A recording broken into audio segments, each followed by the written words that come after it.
Thank you, Lisa. It is a great, great pleasure and honor for me to be here with you. I was lucky to be at the first celebration 2 years ago. That was just overwhelming and magnificent, and I couldn't wait to come back for the next one. I'd like to thank Kathy Haruf and all the Haruf family for the warm welcome, all the work that has gone into this. Thank the committee also. I'm not going to name everybody because I couldn't, and I don't want to leave anybody out, but it's just a tremendous occasion. And the presentations this morning, Mark's and the video, were up just superb. I told Mark that he set a high bar for me to try to live up to. Maybe I can go under it, right? Anyway. I also have said to a couple of people that this is almost as much a love fest as it is a conference, which I think is great. Kent's compassion, humanity, generosity of spirit shine through everywhere. It's here with us today. It'll be with us again tomorrow. It'll be here tonight when that wonderful production will be presented, and tomorrow afternoon. He was an extraordinary person. I had the great good fortune to meet him and become a friend. I'll tell you more about that later. This will be a two-part presentation, as you can probably tell from the slide. When I saw that I would have an hour and a half at my disposal, I was rather daunted. And I had the No Goddamn Sunday School Picnic ready, but it doesn't even begin to fill. And Kathy said that she would love to hear more about the papers and more about the library, etc. So I'm going to do that, which is sort of a variation of what I did 2 years ago. As a way of getting into this, the subtitle of this, the whole title is No Goddamn Sunday School Picnic, Grace and Redemption in Plainsong. And as a way of getting into it, I remember Kent telling a story of giving a talk on one occasion when, during the Q&A, a minister, a pastor, stood up and took violent exception. He said, look, in Plainsong, there's no religion. Nobody goes to church. Nobody talks about God. There's no religion. How can you possibly justify that? And we know better, right? It's throughout the book. It's throughout Kent's writings. And Kent could never convince this pastor that there is religion in the books, but it's there, and I'll share a little bit of it with you today about grace and redemption. Let's see.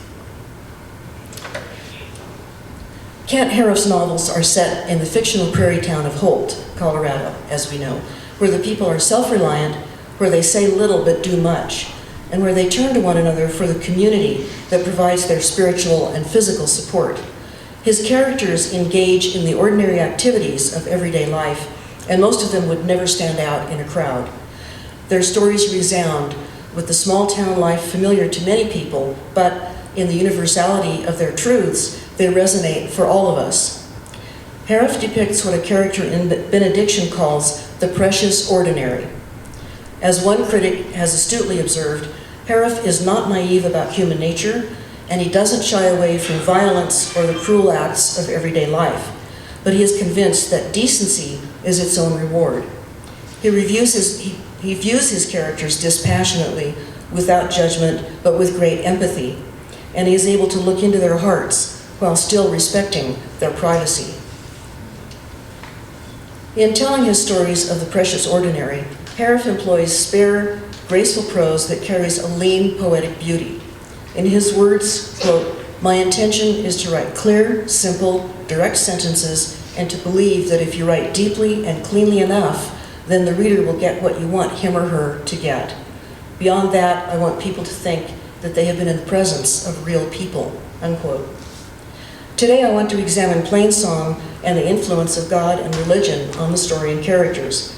The critic Alfred Kazin, in his book God and the American Writer, asserts that he is interested, quote, "not in the artist's professions of belief, but in the imagination he brings to his tale of religion in human affairs," unquote.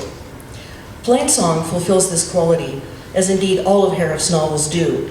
It resonates with characters, situations, and actions that, while not overtly religious, nonetheless embody religious philosophy and acts.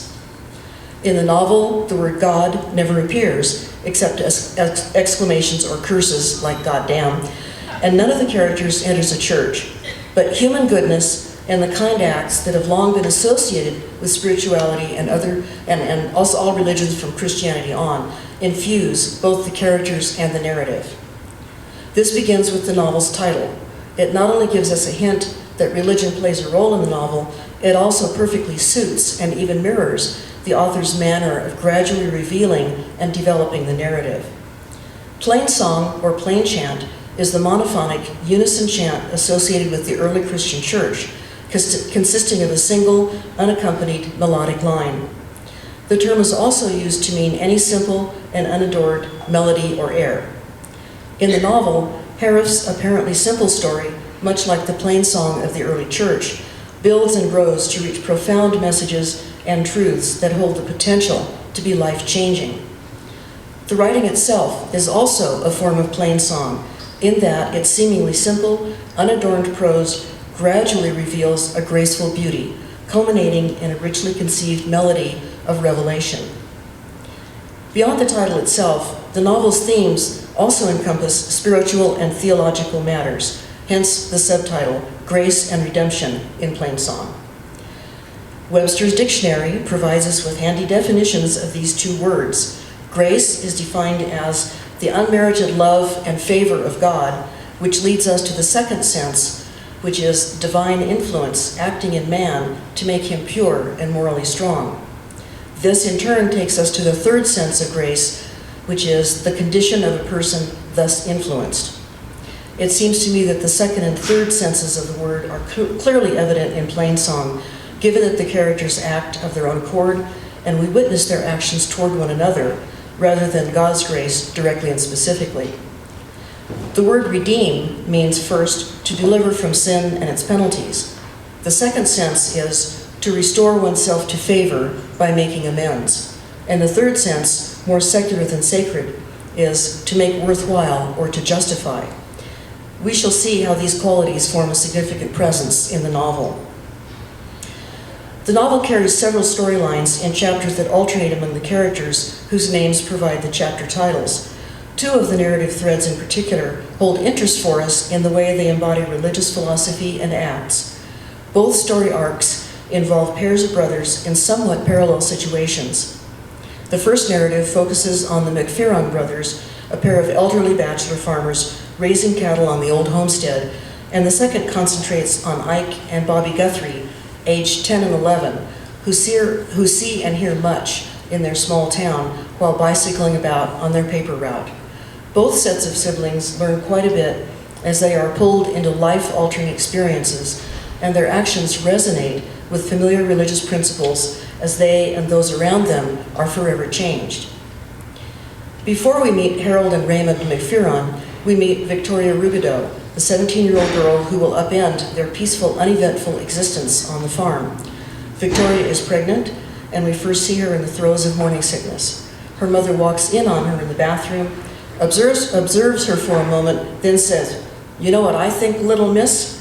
I think you got yourself knocked up. I think you got a baby in you, and it's making you puking sick." "Well, you stupid little slut." "I'm not a slut, don't call me that. And you can just leave this house. You're so smart, you know everything. I won't have you in here like this." "You don't mean that." "See if I don't. You just try me, miss."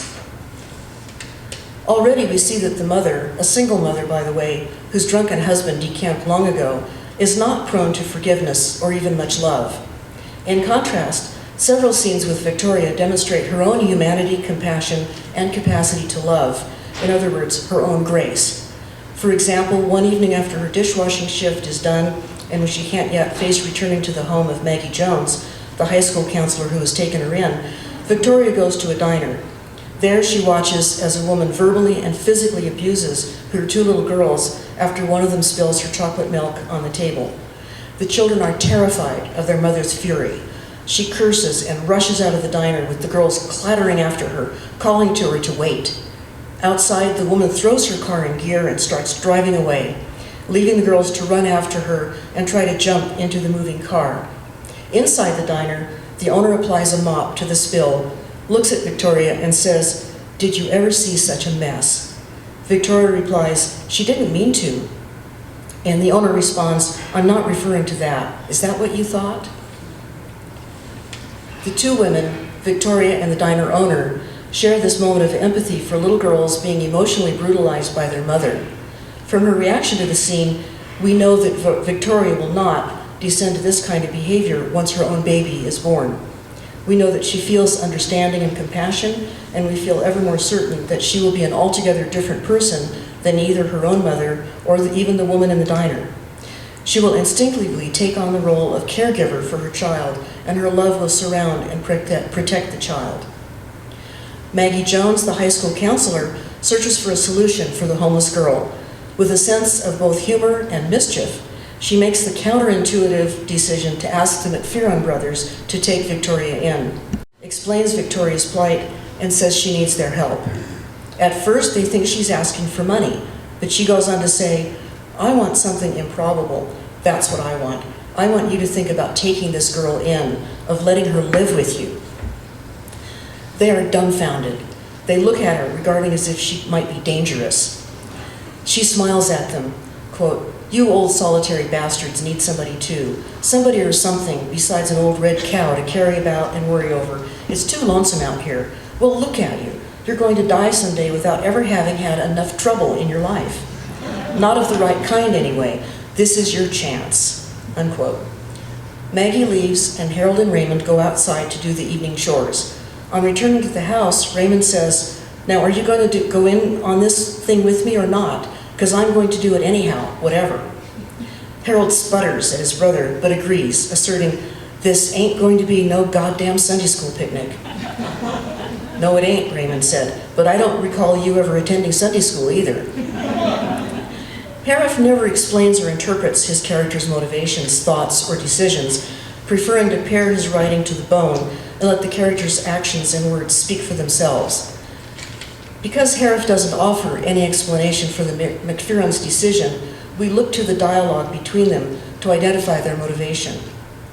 After their initial shock at Maggie's suggestion, they simply go back to work. But when they next begin talking, it is clear that they have each made their decision, despite Harold's blustery recitation of the upheaval they will face. It is also clear that the reason for their decision is simply that it is the right thing to do. They are acting according to the spiritual teachings to provide help to those who are hurting or in need, even if this results in a degree of sacrifice. Whether or not the McPherrons realize that their generosity can be turned an act of charity, they know that it is the right action to take, even though this action is sure to cause great upheaval in their quiet lives. It is important to note also that they never sit in judgment of Victoria as an unwed pregnant teen. They simply nod in agreement that she does indeed have troubles to deal with, and they accept her unconditionally. They might never stop to think of their act as merciful or as an act of grace. Rather, they simply see a young woman needing help. When Victoria comes to the McPherron farm, she and the brothers initially do a slightly wary dance around one another. On both sides, there is goodwill and the desire to do right. The brothers want to give this needy teen a stable home, and Victoria wants to show her gratitude to the strangers who have taken her in. But at first, they utterly fail to connect. A number of humorous scenes play out in which the three gradually begin to bond. After Maggie chides the brothers for not ever conversing with Victoria, they try to make amends by breaking their silence, and they launch into a discourse on the only topic they can think of, the market for live cattle and pork bellies. Victoria is utterly mystified by this subject, but this breaks the ice. Raymond and Harold begin to understand her by comparing her need for rest to their 2-year heifers who are carrying calves, which is of course a subject they know well. When the brothers take Victoria later to buy a crib, and when they insist on buying the most expensive one to be had, she has trouble understanding and accepting their generosity. "But it's too expensive. Why are you doing this?" "It's all right," he said. He started to put his arm around her, but stopped himself. He looked down into her face. "It's all right," he said again. "It is. You'll just have to believe that." One day when Victoria is at school, the father of her baby turns up and urges her to go off to Denver with him. Knowing somewhere within that she shouldn't trust him, she resists his pressure, but ultimately she yields, almost without consciously deciding to do so. They drive off, and without a word to the McPherrons, she moves in with the boyfriend, Dwayne. Matters soon unravel badly for her as he resumes treating her as his possession and plaything. All he wants is a partying life, and he insists on taking her with him. At one party, she downs several drinks and smokes a joint, leading her to fear for the health of her baby and to blame herself for stupid, careless behavior. After a few weeks, Victoria leaves Dwayne, fighting him off at the bus station where he tries to pull her off the bus. She returns to Holt as a true prodigal, and Maggie drives her out to the McPherrons' farm. The brothers watch her walk to the front porch, but say nothing. She says, "I wanted to thank you for what you did for me, and I wanted to say I'm sorry for the trouble I caused. You were very good to me." Still, they say nothing. She goes on, "I hope you're both well. I won't be bothering you anymore." Then as she walks away, Harold finally speaks. "We couldn't have you leaving like that again." "I know," she says, "I wouldn't." He says, we wouldn't want that again, not ever. That has to be understood." She agrees, and Raymond immediately asks, "Are you all right? Did they hurt you?" No blame or reproach is uttered, just the condition that she must not ever leave like that again. Harold and Raymond don't hold Victoria to any acts of redemption for leaving them, except that she must make amends by pledging never to leave in that way again. The brothers have forgiven her, and we understand that their primary concerns are, first, that she is all right, second, that they don't want her to give up on herself again, and third, that they don't want to be put through the hurt and worry of another disappearance. This scene is a version of the classic story of the prodigal, who returns to be forgiven and enfolded into the family again. Victoria, having resisted temptation and achieved redemption, settles back in with the McPherrons, and they return to their lives of farm chores and awaiting her baby, but with a new spirit of grace and acceptance. The second parallel storyline for us to examine is that of Ike and Bobby Guthrie, age 10 and 11. Much like the McPherron brothers, these boys observe much and say little. As we meet and begin to know them, they have a series of encounters with townspeople that reveal the nature of the brothers as well as that of the adults. Haruf has an intimate knowledge of what children feel and how they react to the adults around them. And this uncanny awareness is on full display with these characters. Ike and Bobby go to the train station to fold and rubber band their newspapers for delivery. And the station master, Ralph Black, comes out to chide the two for being late. They hold their silence until he goads them into responding in kind. At that point, Ralph flares into anger. "That's right, you don't want to say something like that again, or somebody might just paddle your little behind. How would you like me to do that for you? I will, by God." On another occasion, Bobby and Ike bicycle on their rounds to collect payment for the newspapers. At the barber shop, Harvey the barber teases them by threatening not to pay. He says, "Collecting for the paper? I don't think I'm even going to pay you. It's nothing, only bad news. What do you think of that?" The boys remain silent, and he goes on with this teasing, making them wait to be paid while he cuts a customer's hair. The customer tells Harvey to leave them alone and to pay them, but Harvey carries on, even tormenting them about their mother, who has moved out of the house, until finally he grudgingly gives them the money. Throughout, the boys say nothing in retaliation, but just confirm the amount due. Thus, for the second time, they experience meanness from the adults they encounter. Both times, the boys receive the ill treatment with stoic silence, and they don't return the same meanness they have been given. On another collecting excursion, the boys arrive at a shabby apartment above a bakery, where an elderly woman, Mrs. Stearns, lives alone. They enter. Quote, "Don't touch anything," she said. "Sit over there." They sit down together on the davenport and watch her limp across the room with two metal canes. There is a pathway between the boxes and the leaning stacks of paper, and she follows that to the stuffed chair, then lowers herself painfully and stands the two silver canes between her knees. She is a humpback woman in a thin house dress and apron, wearing a pair of men's wool socks inside her worn slippers. She says, "Well, I'm waiting. Start talking." One of the boys says, "It's $2.50. She says, "That's not talk, that's only business. What's the matter with you? What's the weather like?" A conversation of sorts ensues, and she asks the boys about school and their teachers. She tells them to be good and not to smoke, saying, "You want to end up like me?" an old woman left all by herself, staying in rooms that don't even belong to her, living upstairs over a dirty back alley. She goes on to say that she has no family left, and she asks kindly about their absent mother. Finally, she tells them to come see her again if they want to. The next time Ike and Bobby visit Mrs. Stearns, she is initially genuinely puzzled, as they have not come on the regular day for collecting for the paper. The boys sit, and she looks at them, considering. Then she says, "I tell you what we better do. I've been thinking of making cookies, but I don't have all the ingredients." She gives the boys money and a list of things to buy. When they return, they mix and bake the cookies as she looks on and advises. Then they eat the cookies together, and she shows them her photographs of her son, killed in the war, and of herself as a much younger, very attractive woman. Finally, she sends the cookies home with the boys, keeping a few for herself. Bobby and Ike have acted according to one of the basic tenets of spiritual teachings, to reach out to the unloved and unlovable, and they have shown this lonely woman friendship and mercy. She has done essentially the same, accepting them without question, while others in town reject or torment them because their mother suffers psychological troubles and has left them and their father. Both Mrs. Stearns and the boys have exhibited a spirit of grace toward one another. The storylines have reached their conclusions, or at least an ending for the moment. The final scene occurs on Memorial Day as a new chosen family gathers at the McPheron farm.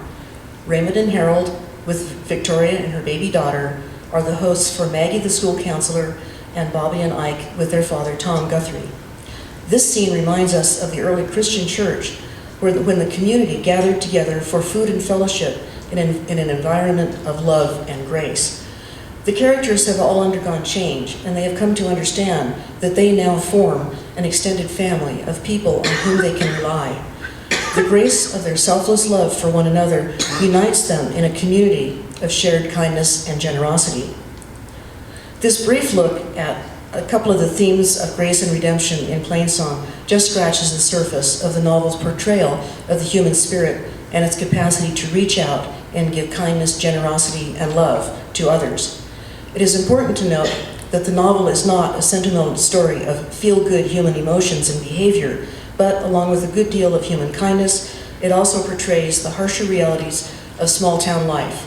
The painful episodes that involved drunkenness, sexual abuse, adultery, violence, and depression.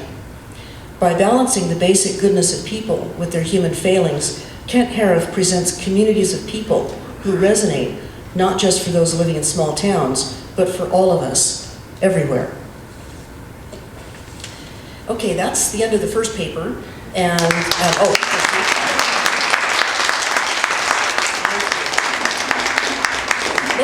let's wait for the Q&A until I finish the other part as well. So now, we will segue to part two. Part two is talking about the Kent Haruf papers at the Huntington Library. The Huntington Library is one of the top half-dozen major research libraries in the world, with the Newberry, the Morgan, the Folger Shakespeare Library, and the Bodleian Library in Oxford, England. It was founded in 1919 by businessman and railroad magnate Henry E. Huntington and is celebrating its 100th anniversary right now. The Huntington is a private entity that the founder endowed to make his vast collections freely available for public enjoyment and scholarly research. The Huntington is unique in having three major parts. First is the library, which you see here, which presents exhibitions that enable visitors to view rare books, manuscripts, and historic photographs.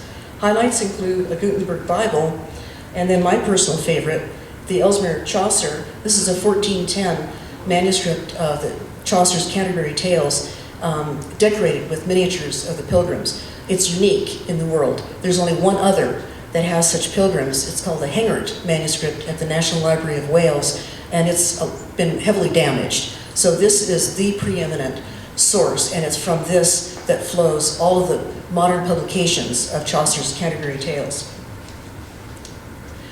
A first folio of Shakespeare and other treasures. Mr. Huntington collected his own heritage, and the library continues to acquire an Anglo-American history and literature, as well as California history, although over the years, Curators have expanded those collecting fields to include more diversity and to encompass the history of science. The library collection now numbers about 8 million manuscripts, 400,000 rare books, and 500,000 historic photographs, plus thousands of prints and items of ephemera. The library collections have, in fact, grown so much that another building had to be constructed. The Munger Research Center opened in 2006, I think, adding 30,000 square feet of storage area, as well as much needed office space. The second major component of the Huntington is the Art Museum. The art gallery you see here was originally the home of Mr. and Mrs. Huntington. I mean, who wouldn't want that? Anyway, it serves now as the exhibition space for the European and British art collections. One of the primary collecting focuses is 18th century portraiture. The most famous paintings are Pinky and Blue Boy. And you can see here that even the formal staid Huntington ventures into kitsch with these Christmas ornaments based on the famous pair. I don't know why anyone would want to put that on the trees, but anyway. Apparently they sold well in the bookstore, go figure. Okay, in the mid-1980s, many works of American art were added to with a major gift from a collector named Virginia Steele Scott. The botanical gardens form the third major part of the Huntington, and what you see here is an area called the North Vista. And I apologize for, it's very soft focus. A number of them are, I apologize for that. I don't know what happened with that. Anyway, more than 100 acres of themed gardens include Chinese, Japanese, Australian, jungle, rose, camellia, and other gardens. And even though, I worked in the library division, and to me that is the Huntington, about 75% of the public visitors say that the gardens are what bring them to the Huntington. I try not to feel too disappointed by that. I also point out that the shorthand name for the Huntington, its full name is the Huntington Library, Art Museum, and Botanical Gardens, but the shorthand is the Huntington Library, and I always like to point that out. But I don't have anything in this now. All three divisions of the Huntington support scholarly research in the library. In addition to the Elsmer Chaucer and the Shakespeare early editions, there is original manuscript material for such authors as Shelley, Blake, Swift, Dickens, Wordsworth, the Bronte sisters, Thoreau, Emerson, Mark Twain, and Jack London, to name just a few highlights. Modern authors are represented by the papers of Christopher Isherwood, Hilary Mantel, Kingsley Amis, Wallace Stevens, Paul Theroux, Charles Bukowski, Octavia Butler, and of course, Kent Haruf. He is exactly where he belongs, in a world-class institution among other literary giants. And I don't think I told this story 2 years ago, the story of how we came to acquire Kent's papers. I forgot what year it was. I guess it must have been in 2008. I received a communication from a rare book and manuscript dealer in New York who was trying to place Kent's papers. He contacted the Huntington, and I didn't know Kent Haruf or his work at that point. So I looked up a few things online, I read the bookseller's description most carefully, and then I rushed out and bought copies of several of his novels and started reading. And I was sold instantly, very quickly. And happily we were able to make it happen. And the Huntington, even though it looks so posh, as you've just seen, there's a lot of shabbiness behind those grand structures. And the funding is pretty sparse, especially in terms of acquisitions. So it's always been a struggle to buy literary papers, which can run in high figures. But when it's been important enough to us, we've been able to make it happen. And we were thrilled to get Kent's papers. The first batch came in 2008, and then 2 more batches have come in 2014 and earlier this year. So it's a growing collection, and it's exciting to see that. I'm not going to go through Kent's biography because we've heard that and it's in your packet for the conference. But Kent had, as you know, many different jobs and careers as a young man, and I think that contributed so much to his life experiences, and those have fed into his writing, and the way he observed people, knew people, worked with people. He knew human nature inside and out, and that comes through in his books. And there are Kent and Kathy. Okay. This is a typescript draft with autograph corrections of the novel Plainsong. As you may know, it was a finalist for the National Book Award, the Los Angeles Times Book Prize, and the New Yorker Book Award. Those were in 2004. The book was published in 1999. Its success meant that Kent could write full-time, and he and Kathy built a cabin in the mountains near Salida, as you know. Now this is pretty interesting. He considered and rejected several titles for the book. And some of these titles were Soon and Very Soon. Another title was Oh, the Unclouded Day, and then just Unclouded Day before he settled on Plainsong. And you heard his story about that this morning. These are more pages from the corrected typescript. It's notes and fragments, and you can see he was very painstaking. You know, like the typescript says, there was a night in March about 40 days after the girl had left, and he changes that to a month and a half, because that resonates more with us because it's the way we talk, I think. That's my assumption. But always, always honing that down, getting exactly the right expression of what he's wanting to say. This is another page of draft with some fragments. It starts out, he handed the prod to Bobby. This is when Bobby and Mike go out to the McPherron farm and help to get the calves branded and vaccinated, etc. So their dad handed the prod to Bobby. I get to use it too, Mike said. And Kent has written off to the side near the top, Bobby took it and placed it against and poked it against his toe. It sizzled and startled him, making him flinch, I think. It's a little hard to read, but anyway, so he's trying out the prod. He wants to know what it feels like when he zaps the calves. And so again, Kent getting it exactly right. And that's a close-up of it, of just the top of that page. These are notes for Plainsong, notes on characters. And toward the bottom, old woman, and he has Mrs. Somebody, a widow, husband dead of what or disappeared maybe after the death of their son, mother of one son who's died absurdly as a soldier during World War II, not from fighting but some accident, some stupidity. And he goes on, he's just filling in everything he wants to know about that character, which he then distills down to the salient, necessary, crucial parts of the character for the novel.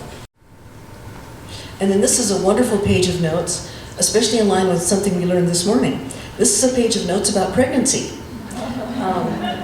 And when you think about it, you know, the McPherron brothers, one reason they could begin to understand Victoria and her pregnancy is that they knew cows who were, you know, expecting calves. And so Kent, as we learned this morning, went to every length to learn what he needed to know about pregnancy, both of humans and of cows. Toward the end of Plainsong, Ike and Bobby go out and they put some coins on the railroad tracks. And then they look at the coins and gather them up after the train has run over them. And these are coins that Kent tried the same thing with. So he would know exactly what happens, and he could describe it. Here's his description from just a few pages before the end of the novel. Quote, the coins were misshapen oval discs, the profiled heads of the presidents like ghostly shadows, bright, shiny, out of round, the faces in outline only, no depth or texture, no dimension, unquote. I think it's just great that Kent kept those, and they're part of the archive now at the Huntington. And then here's that familiar cover of Plainsong. Robert Birnbaum wrote about Plainsong, quote, from simple elements, Haruf achieves a novel of wisdom and grace, a narrative that builds in strength and feeling until, as in a choral chant, the voices in the book surround, transport, and lift the reader off the ground, unquote.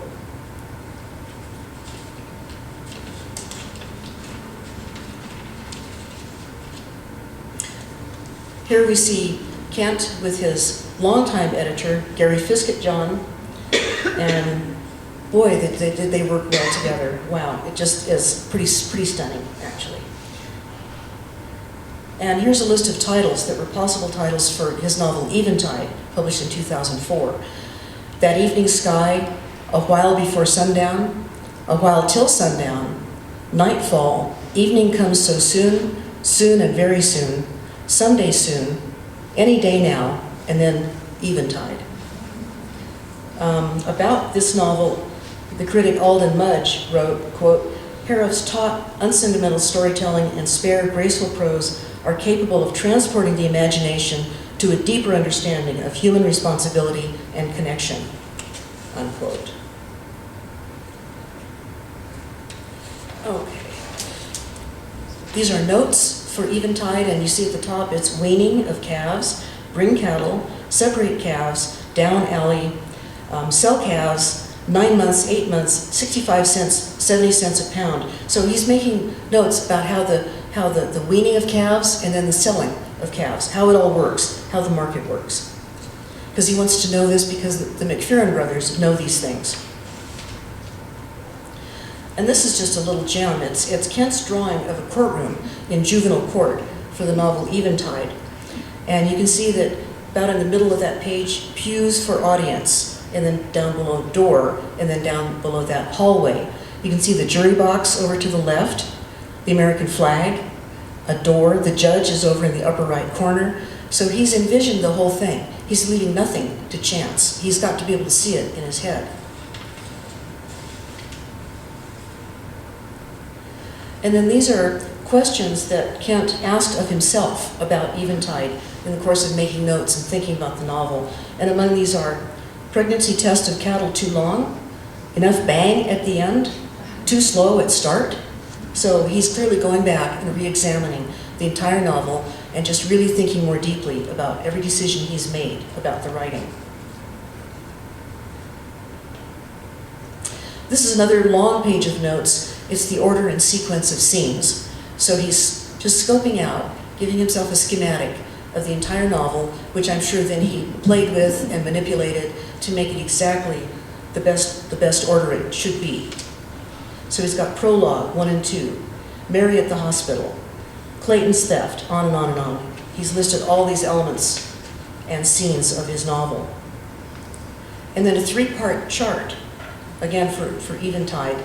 Part 1 is the prologue, and then you see part 2 and part 3. So again, making charts, and so we can literally see the schematic and see the outline of it.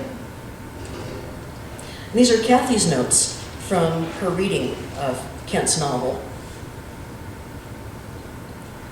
And a familiar look, typescript with autograph corrections. This is for Benediction. It's the first draft with corrections.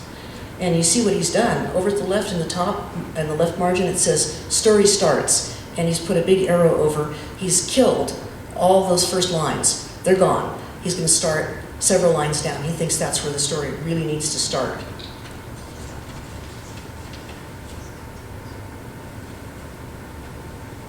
And this is Kent's own drawing of a possible cover for his novel, Benediction. And it seems to me that the cover that was produced looks a little bit like this. Oh, no, it's a different novel that looks like that. Sorry. But I think maybe it was the program for the Denver plays that had a windmill structure on it, because his drawing really resonates. In review of Benediction, Ursula K. Le Guin wrote, quote, Haruf handles human relationships with fierce, reticent delicacy, exploring rage, fidelity, pity, honor, timidity, the sense of obligation. He deals with complex, barely stated moral issues, pushing perhaps towards an unspoken mysticism, unquote.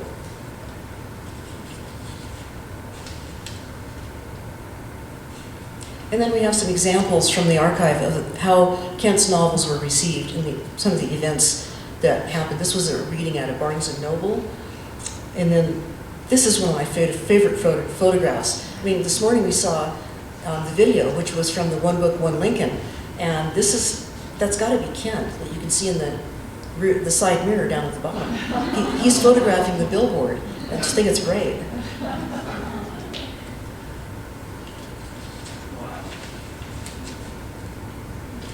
And then I'm really touched and delighted with this clipping from the collection. The headline is Author to Visit Jail for Inmate Book Club. And it's all about Kent visiting a prison. And here's just some selections from the text. For the first time since a group of inmates began reading and discussing books together this summer, they'll get to talk directly with the author of one of their presentations, Plainsong. And then Kent is quoted in this clipping as saying, "I've talked to prisoners before, and I find it kind of a useful and interesting thing to do," Haruf told the camera on Monday. "I suppose I could avoid the obvious pun that it's a captive audience." In my book, don't avoid a pun. Go ahead and do it, you know.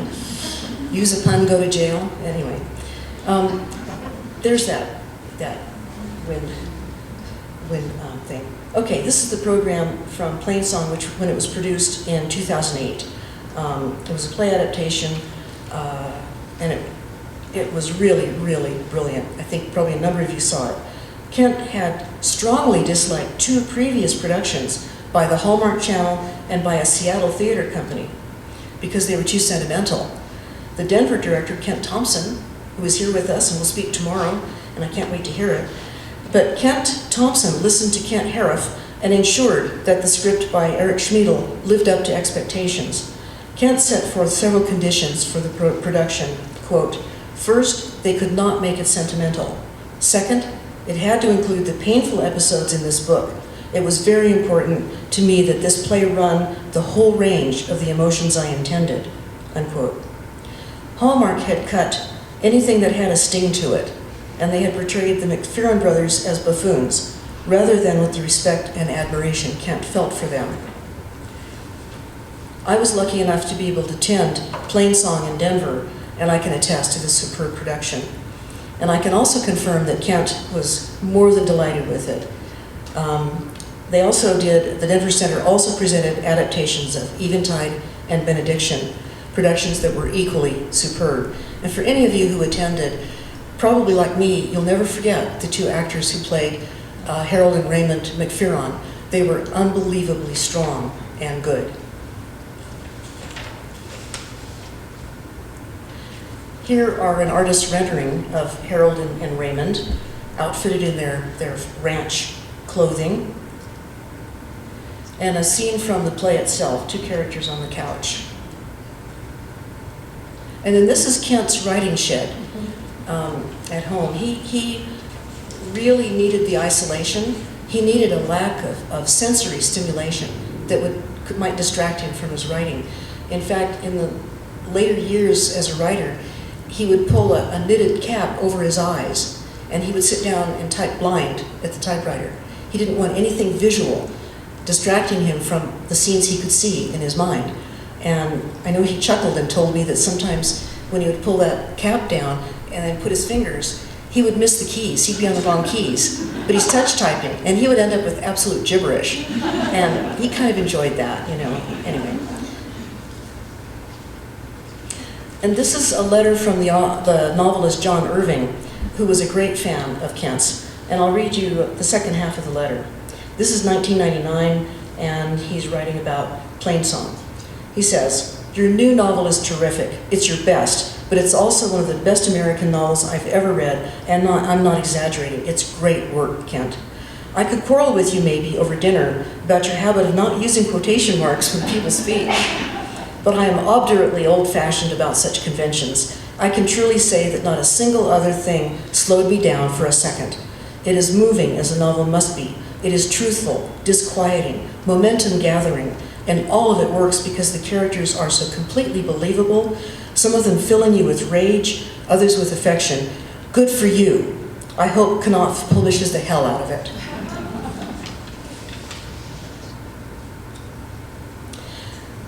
Critics have written that Kent's sentences, quote, "have the elegance of Hemingway's early work," unquote. And as we heard this morning, Kent was a tremendous admirer of both Hemingway and Faulkner. Critics have also said that Kent, quote, "may be the most muted master in American fiction," unquote. His books have been described as exquisite meditations, and he described his writing as close to the bone.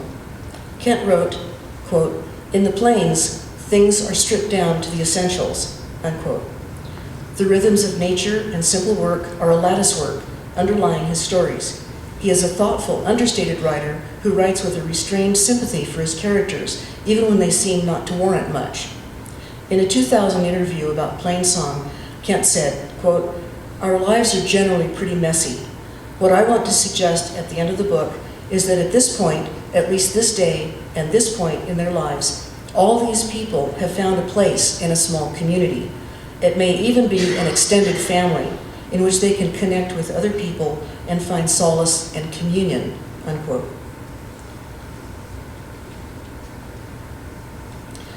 In his elegant, seemingly simple prose, Kent Haruf wrote close to the bone, capturing the elemental, innermost thoughts and feelings of his characters, never whitewashing them, but always recognizing and celebrating their unique attributes, whether good or bad. As each novel builds in intensity, we, the readers, see more and more into the souls of his characters and know them more intimately. In the process, we learn more about ourselves. Thank you.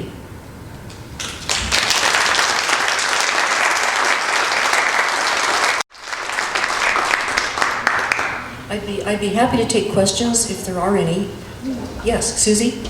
Sue, I was fascinated by the things that you learned about Kent Haruf from the various papers which you have at the library. Who determines what is kept and what criteria are used? You keep Hemingway's grocery list. Right. Susie was asking, how do you determine, what criteria do you use to determine what is kept and what isn't in papers? It's a very difficult one. You have to try to anticipate, is there research value in this item or this group of items? And that's very hard to determine because you can't see into the future. And in all my 1.5 million years at the Huntington, if there's any one thing I saw, it was the development of research, scholarly topics that I had never thought of before. So scholarship constantly changes and develops. So basically you make your best guess. And what I always did was err on the side of keeping. And if there was anything that we didn't want to retain, then we would talk with the family, the donor, the seller, the family, whoever, beforehand. We never ever would just discard something. That would just be, sorry. That would be absolutely appalling, and we would never do that. So part of the arrangement in dealing with the previous owners or the creator of a set of papers is to say, if there's anything that we might not want to save, or if there are duplicates, do you want us to give it back to you? Do you want us to discard it? What do you want us to do with them? And we always work with the direction of the creator or the previous owners of the papers. But it's a very, very good question. It's extremely difficult. One of the best articles I ever read about literary scholarship was a very surprising one. Years ago in the Times Literary Supplement, the TLS, one of the major British biographers of authors and other figures of note, she wrote this whole piece on the meaning that she teased out of an author's laundry list. No kidding. And I was so taken by this idea that I had to read the whole article. And I was just blown away. Something that I might have looked at and thought, well, there's nothing there. But this scholar teased out so much and related it to other aspects of that person's life. So that, more than anything, made me really feel that we had to be inclusive and not ever get carried away with pruning too much. You never know what you might prune that really is more important than you realize at the moment. So any curator or any manuscript cataloger who's organizing and describing a collection really has to know as much as is humanly possible about the person whose papers they're looking at and dealing with. But that's an excellent question. I could go on all day. At professional archival and curatorial conferences, that's the kind of question that people go on for hours on end. So that's a very good question. Yes, sir. Yeah. Oh. Microphone. You won't have to repeat. Okay.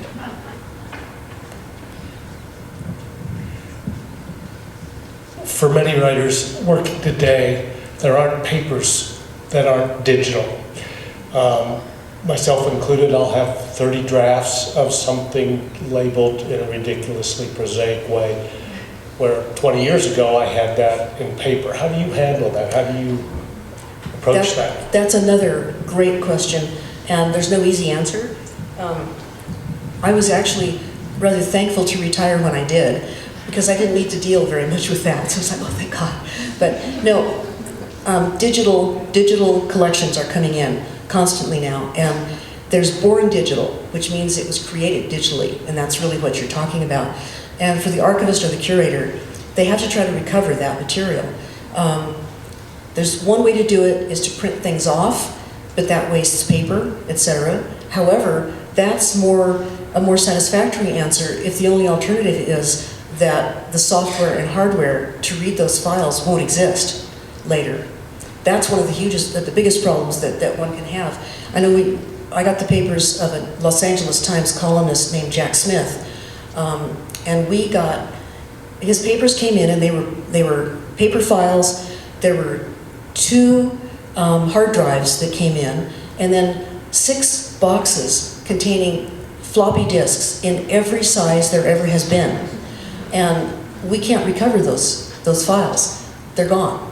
And there's no way to do that. And so one way that organizations and businesses deal with this is to migrate their digital files forward into new applications. That's very hard for a writer to do. You're doing other things that, must feel and are more important.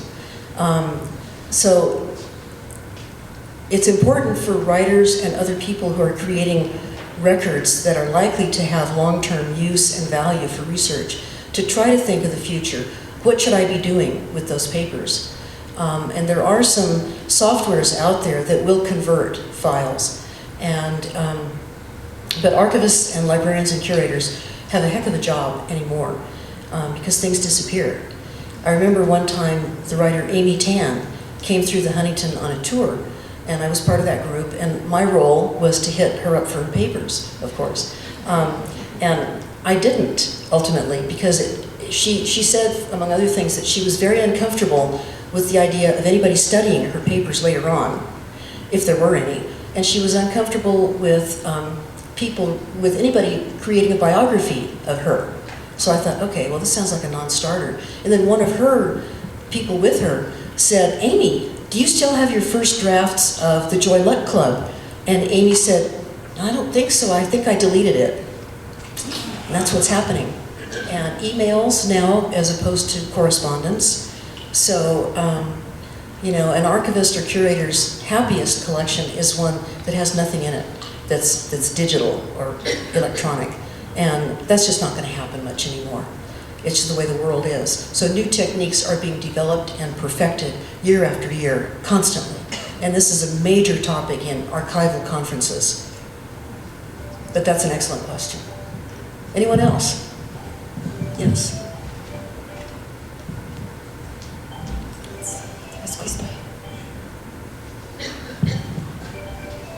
Fascinated by the process of how artists create art in all different genres of art.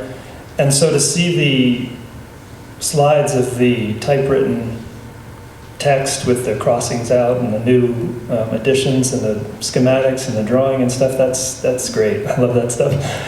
I'm wondering, as you got the Haruf papers, or as you get papers from, or digital donations from other authors, how do you piece together the order of the drafts or the sequence of the papers that you get? I mean, I imagine there's dates on many of them, but for instance, did you get 8 or 9 drafts of a certain section of a book that Kent wrote, or does that happen for some authors so that you can really, I mean, I would want to research how did they decide which words to cut and which ones to keep, and when did they keep that paragraph here and move it over here? And, right.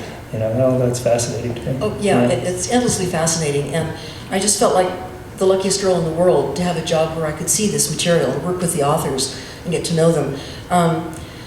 A lot of authors don't date their drafts or label them as first draft, second draft, etc. So you do have to try to figure it out. And you can do that. It might not be perfect, but the best you can do is you look at the actual words on the page and you see what words changed.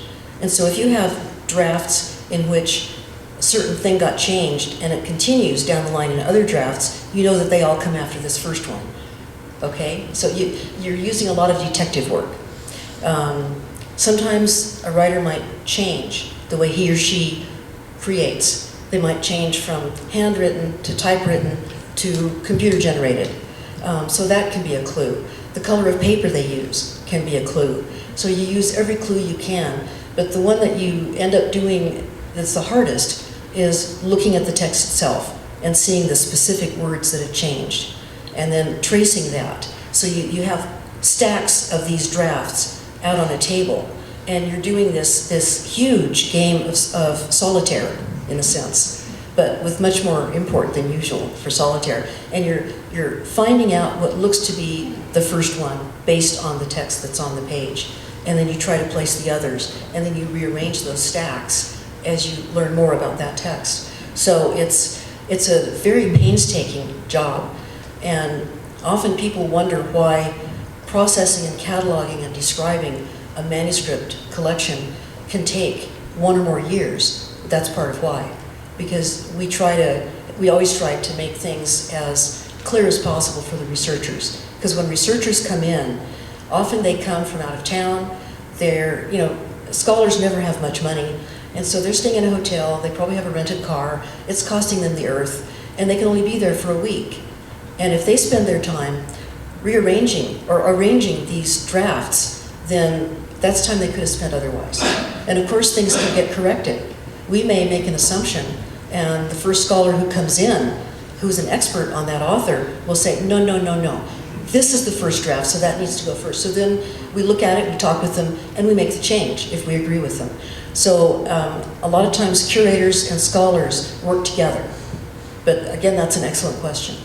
With Kent's work, did you find that it was mostly 1 or 2 drafts, or were there sections that you felt went out to 4, 5, 6, 7 drafts? As I recall, there were often 4, 5, 6 drafts. It varied. And a lot of different pages of notes. And a lot of times you can't quite tell which of those pages of notes actually go together, because someone might do notes on the same topic on all different kinds and sizes of paper.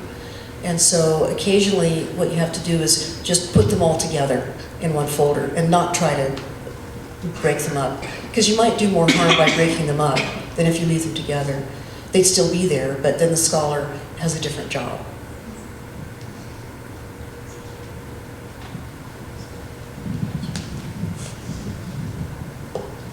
You're talking a lot about some of the advantages of having things in paper, but when it comes to making documents searchable by other people, how do you go from the paper to the electronic and know what are the key things to make them searchable?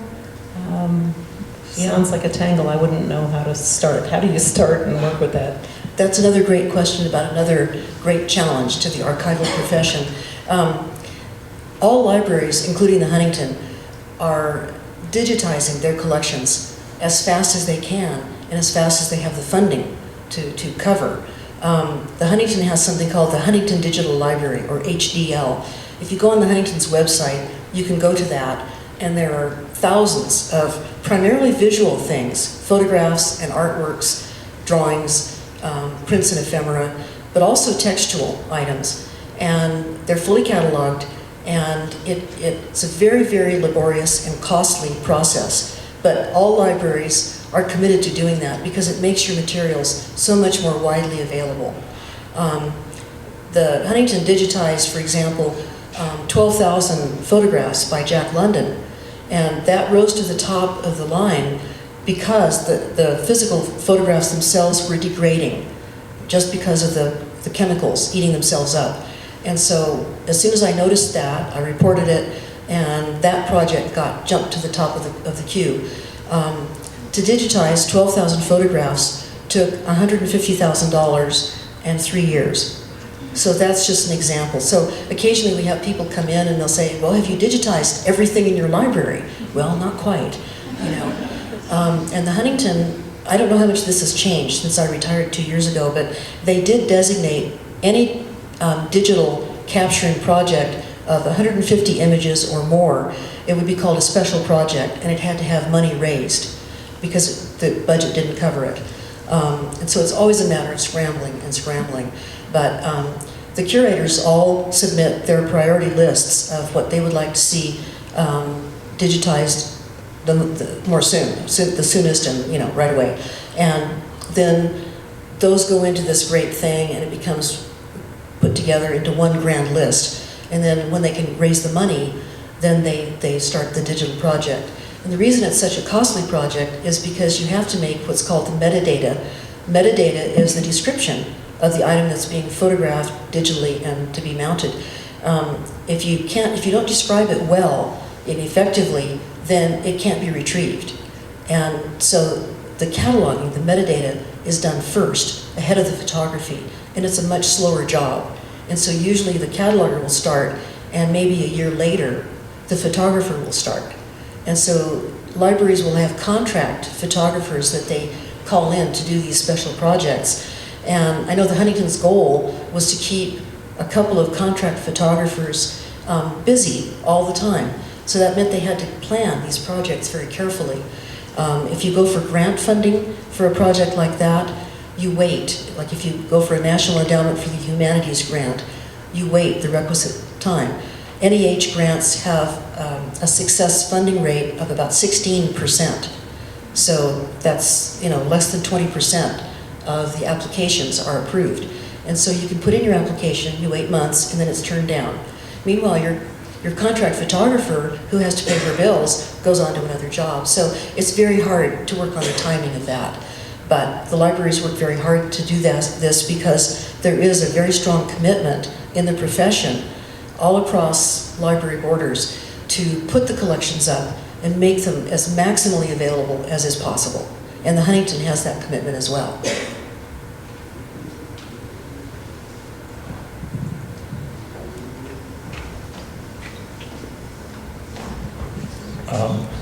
Just on that topic, what do you do with books that have been published? Number one, do you digitize them, or do you get from the publisher a digitized copy? That's another great question. Copyright comes into play. Books that are out of copyright can be digitized freely and posted. The Huntington, and I can only speak for that, I don't have knowledge of other libraries' practices, but the Huntington tends to digitize unique materials, unique items that can't be gotten elsewhere, because that's going to be the hardest for people to get access to. So it's going to be manuscripts and original artworks, photographs, rare prints. But yes, books do get digitized. Google Books is a huge project. They have said that they want to digitize every book that exists. And they've run into a lot of pushback from publishers, understandably. So copyright is a big, big worry. And libraries really have to pay attention to that. Libraries are copyright compliant because it doesn't pay them not to be good citizens.